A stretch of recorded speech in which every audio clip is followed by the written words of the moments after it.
नमस्कार मित्रांनो, मी शरद तायडे, महाराणा प्रताप विद्यालय भुसावळ तुमचं सर्वांचं या ऑनलाईन व्हिडिओमध्ये हार्दिक स्वागत करतो। मित्रांनो, आज हमें इयत्ता 10वीं का जो हिंदी विषय है, उस हिंदी विषय में जो व्याकरण विभाग है और व्याकरण विभाग में जो काल परिवर्तन टॉपिक है, उस टॉपिक का आज हमें पूर्ण रूप से अध्ययन करना है। चलो दोस्तों, आज हम काल किसे कहते हैं, काल के प्रकार और काल परिवर्तन, इन अलग अलग संकल्पनाओं का अध्ययन करते हैं। चलो, इसके पहले मैं आपसे 2 उदाहरण बताकर काल के संदर्भ में थोड़ी जानकारी आपको दे रहा हूँ। देखो दोस्तों, उदाहरण के तौर पर हम एक उदाहरण ले सकते हैं कि पढ़ाई करनी है, यह एक कार्य है, पढ़ाई करना। तो दोस्तों, यह कार्य 3 अलग अलग समय पर हो सकता है, होता है या हो रहा होगा। पहला समय कि पढ़ाई किसी छात्र की हो चुकी होगी, कोई कर रहा होगा या किसी की होने वाली होगी। इस प्रकार से हम जो कार्य करते हैं, हम जो काम करते हैं, वह 3 विभागों में विभाजित किया जाता है दोस्तों। और इसी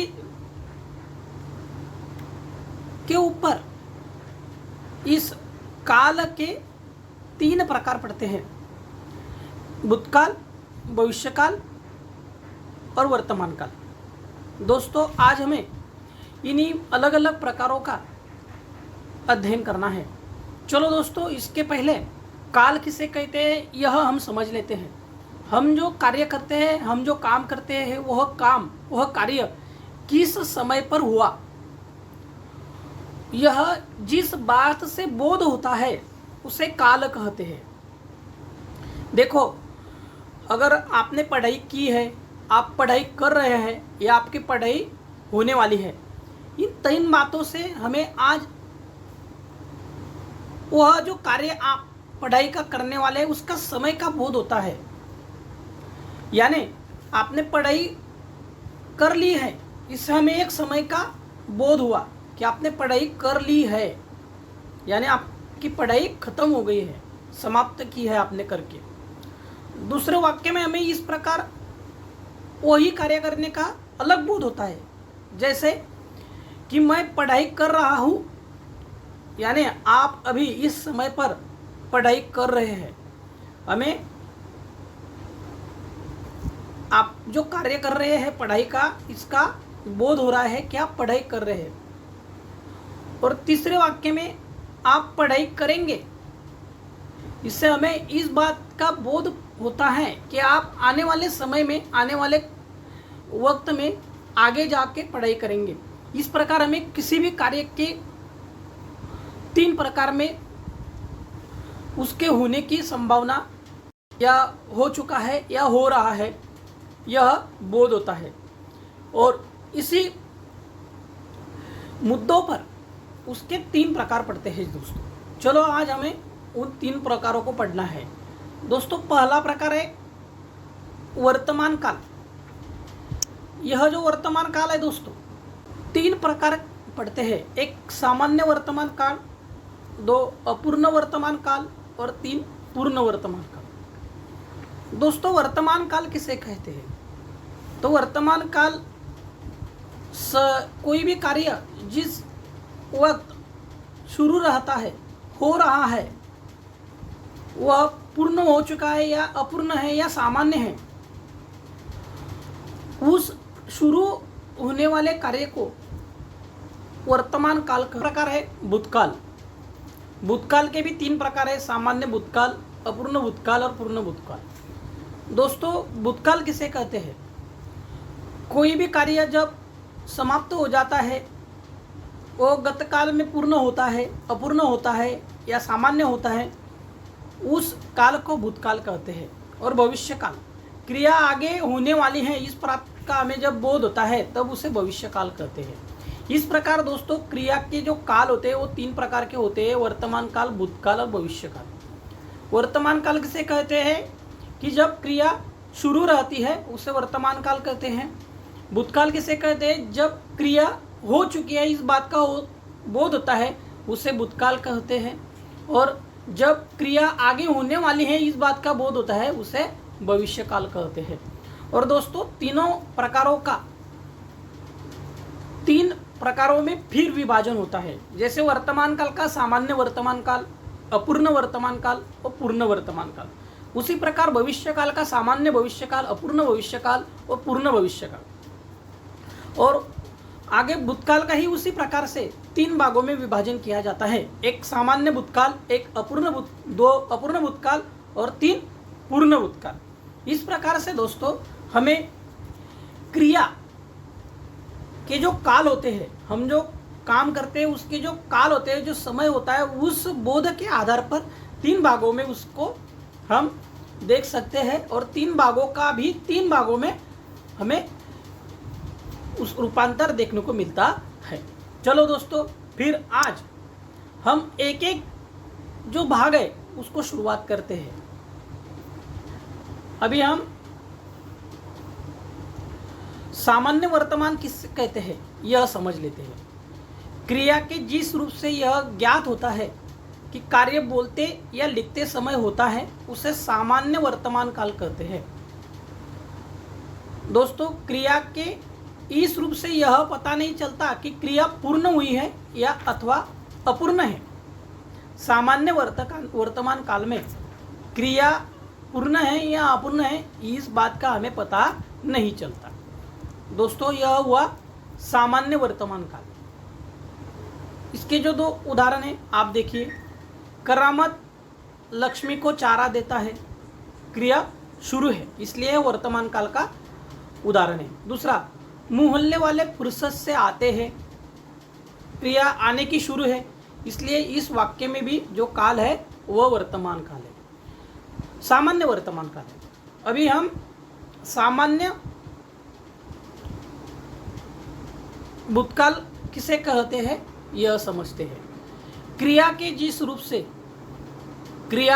रूप से यह ज्ञात होता है कि कार्य बोलते या लिखते समय समाप्त हुआ, यानी जो कार्य है वह समाप्त हो चुका है, इस बात का जब हमें बोध होता है उसे भूतकाल कहते हैं। दोस्तों इस भूतकाल से हमें क्रिया शुरू है या समाप्त हो चुकी है इस बात का बोध नहीं होता है, इसलिए इसे सामान्य भूतकाल कहते हैं। और क्रिया शुरू है, क्रिया समाप्त हो चुकी है इस बात का बोध नहीं होता है, इसलिए इसे सामान्य भूतकाल कहते हैं। और सामान्य भविष्य काल से कहते हैं क्रिया के जिस रूप से यह मालूम होता है कि क्रिया आने वाले समय में होने वाली होगी या कार्य यह आने वाले समय में होगा उसे सामान्य भविष्य काल कहते हैं। जैसे क्रिया आगे जाके होगी इस बात का अगर हमें बोध होता है तो उस काल को सामान्य भविष्य काल कहते हैं। इससे भी क्रिया हो चुकी है, होने वाली है, उस बात का हमें बोध नहीं होता है। उदाहरणार्थ देखिए, आज फिर कोई दुर्घटना होगी, लक्ष्मी को कुछ लोग खरीद लेंगे, इस वाक्य से हमें इस बात का बोध होता है कि क्रिया आगे यह होने वाली है। और इसी प्रकार सामान्य भविष्य काल इसको विभाजित किया जाता है। मैं फल खाता हूँ यह एक वचन हुआ, हम फल खाते हैं यह अनेक वचन हुआ। इसी प्रकार स्त्रीलिंगी में मैं फल खाती हूँ होता है और बहुवचन में हम फल खाते हैं, हम फल खाती है। इस प्रकार दोस्तों यह हमें देखने को मिल रहा है। इसी आधार पर सामान्य भूतकाल में मैंने फल खाया, हमने फल खाया, मैंने फल खाया, हमने फल खाया, यह एक वचन और अनेक वचन। इसी प्रकार सामान्य भविष्य काल में देखिए, मैं फल खाऊंगा, हम फल खाएंगे, मैं फल खाऊंगी, हम फल खाएंगे। इसमें हम देख सकते हैं कि यह एक वचन है, यह बहुवचन है, यह एक वचन है, यह बहुवचन है। इसी आधार पर दोस्तों हम जो क्रिया के जो काल होते हैं उसके जो सामान्य भूतकाल, भविष्यकाल और जो वर्तमान काल है इस रूपों को यहाँ देख चुके हैं। आगे हमें उसी प्रकार का जो दूसरा प्रकार है इसे देखना है। चलो दोस्तों आगे देखते हैं।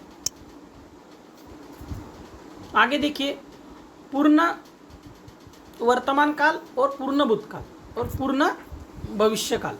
भविष्यकाल यह पूरा ही होता है, उसमें क्रिया होने वाली होती है। इसी प्रकार आज देखिए कि यह आप समझ सकते हैं पूर्ण वर्तमान काल किसे कहते हैं। क्रिया के जिस रूप से यह बोध होता है कि भूतकाल में आरंभ हुए कार्य वर्तमान काल में समाप्त हो गया है, उसे पूर्ण वर्तमान काल कहते हैं। यानी भूतकाल में वह क्रिया शुरू हुई है और वर्तमान काल में वह समाप्त हो चुकी है, उसे पूर्ण भूतकाल कहते हैं दोस्तों। और उसे पूर्ण वर्तमान काल कहते हैं। और पूर्ण भूतकाल किसे कहते हैं? क्रिया के जिस रूप से यह बोध होता है, यह प्रतीत होता है कि क्रिया समाप्त हो चुकी है, उसे पूर्ण भूतकाल कहते हैं। इसी प्रकार दोस्तों आज हम पूर्ण वर्तमान काल और पूर्ण भूतकाल के जो उदाहरण है वो यहाँ देख सकते हैं। आप यहाँ पे देख सकते हैं पूर्ण वर्तमान काल का उदाहरण देखिए। मैं पैसे लाया हूँ। और इस या दूसरा उदाहरण दे सकते हैं, वह पैसे लाया है, तू पैसे लाया है। यह पूर्ण कार्य है, यानी यहाँ क्रिया पूर्ण रूप से समाप्त हो चुकी है, भूतकाल में आरंभ हुई है और वर्तमान काल में समाप्त हुई है, इसलिए इस क्रिया को पूर्ण वर्तमान काल कहा जाता है। इसी प्रकार दोस्तों हम भूतकाल, पूर्ण भूतकाल देख सकते हैं। पूर्ण भूतकाल में नहीं, मैं पैसे लाया था, मैं पैसे लाया था, तू पैसे लाया था, वह पैसे लाया था। इस वाक्य में इस बात का प्रतीत होता है कि कार्य यहाँ पूर्ण रूप से समाप्त हो चुका है, इसलिए इसे भूतकाल कहते हैं। यह घटना समाप्त हो चुकी है, घट चुकी है, गत काल में यह समाप्त पैसे ला चुका होगा। दोस्तों इस बात से हमें इस बात का प्रतीत होता है कि यह क्रिया पूर्ण रूप से आने वाले समय में होने वाली है, इसलिए इसे पूर्ण भविष्यकाल कहते हैं। ये एक वचन है, यहाँ के जो उदाहरण है यह अनेक वचन है। ये पुल्लिंग है, ये स्त्रीलिंगी है। जैसे मैं पैसे ला चुकी होंगी, तू पैसे ला चुकी होगी। इस प्रकार से हमें इस क्रियाओं के होने से इस बात का बोध होता है कि क्रिया भविष्य काल में यानी आने वाले समय में होने वाली है, इसलिए इसे पूर्ण भविष्यकाल कहते हैं। इसी प्रकार दोस्तों अभी हमें अपूर्ण भूतकाल, अपूर्ण भविष्यकाल और अपूर्ण वर्तमान काल देखना है। यह हम अभी देखेंगे। देखो दोस्तों यहाँ पर मैं फल खा रहा हूँ, इस वाक्य में हमें अपूर्ण क्रिया वर्तमान काल की दिख रही है। भूतकाल में देखिए मैं फल खा रहा था, यानी क्रिया अपूर्ण है भूतकाल में, इसलिए यह अपूर्ण भूतकाल है। और भविष्यकाल में मैं फल खाता रहूँगा, यानी क्रिया आने वाले काल में कैसे अपूर्ण है, इसलिए इसे अपूर्ण भविष्यकाल कहते हैं। इस प्रकार से दोस्तों जो हम कार्य करते हैं, जो हम काम करते हैं, उस काम के 3 प्रकार के काल होते हैं। 1 भविष्यकाल, 2 वर्तमान काल और 3 भूतकाल। और इसी प्रकारों पर आपको 2 मार्क के लिए, 2 गुणों के लिए, 2 अंकों के लिए एसएससी बोर्ड एग्जाम में 2 सवाल पूछे जाते हैं। इसमें सवाल काल परिवर्तन कीजिए, काल पहचानो, इस प्रकार से होते हैं। आपको एक उदाहरण दिया जाएगा और उस काल का आपको दूसरे काल में रूपांतर करने को, परिवर्तन करने को कहा जाएगा। नहीं तो और एक बात इसमें ऐसा हो सकता है कि आपको काल एक उदाहरण के तौर पर एक उदाहरण दिया जाएगा और उस उदाहरण में कौन सा काल है यह आपको पहचानने के लिए कहा जाएगा। इस प्रकार से आपको परीक्षा में काल इस प्रकारों पर इस तरह से प्रश्न सवाल पूछे जाएंगे और आप इसको समझकर, इसका आकलन कर कर सही रूप से उसका आंसर, उसका उत्तर वहाँ पे लिखिए। आपको 2 में से 2 अंक यहाँ पे मिल सकते हैं। इसके लिए आपको इस व्याकरण प्रकार का, इस काल प्रकार का और काल का आपको अलग अलग उदाहरणों के माध्यम से सराव करना होगा। यह तास यहाँ समाप्त होता है। आने वाले तास में, आने वाले वीडियो में हम दूसरे नए व्याकरण के हिस्से को शुरुआत करेंगे।